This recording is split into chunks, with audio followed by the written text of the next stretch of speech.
Congress is going to have to do something.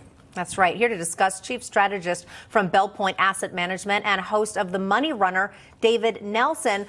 David, what can be done to fix the Social Security problem? That sounds like an overwhelming question, but you actually have 4 ways. There are 4 ways. You know, if nobody wants to do anything, the other side of that statement is you got to come up with a way to pay for it. And right now, nobody seems to be going in that direction because it is the third rail of politics. But there are ways to do it. If you think back to FDR when he put this in place, that was in 1935. The life expectancy was just 61.7 years. The retirement age was 65. By definition, they knew they weren't going to pay out a lot. So with our life expectancy today is something like 77. I expect that to climb with medical technology advancing. So raising the age is one way to fix that. There are several other ways, but we can go into that.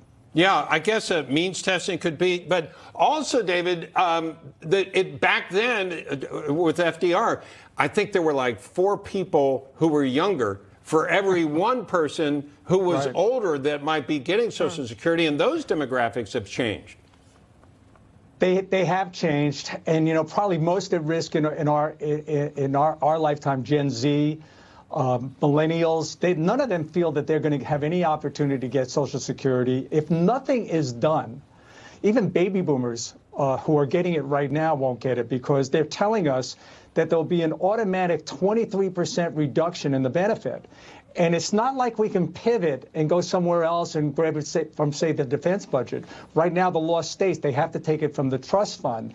So another way they could fix this would be to increase the cap on the amount of money where they would get the taxes. Right now, the government doesn't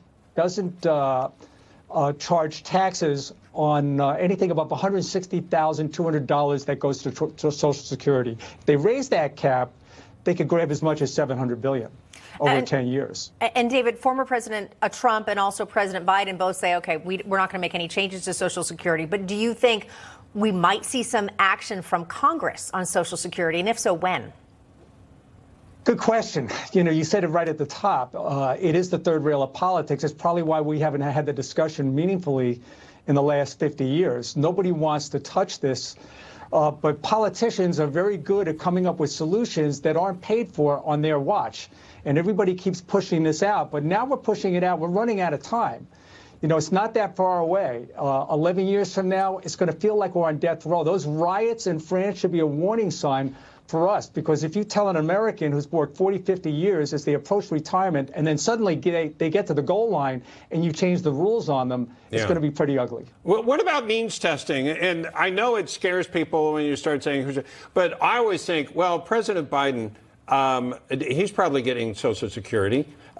Should he be? Or people of higher income, do they need to be taking that money when it could be in the fund for people without high incomes?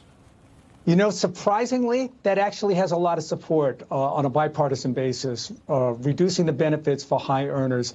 That's likely something that could get through, but I don't think any one of these on their own is going to get the job done. It's probably going to have to be some combination. I think one that should be talked about is increase legal immigration. And the operative term here is legal. We want a merit-based system that attracts the best candidates in the world, but that would increase the payroll taxes, and which would increase, obviously, money into the fund.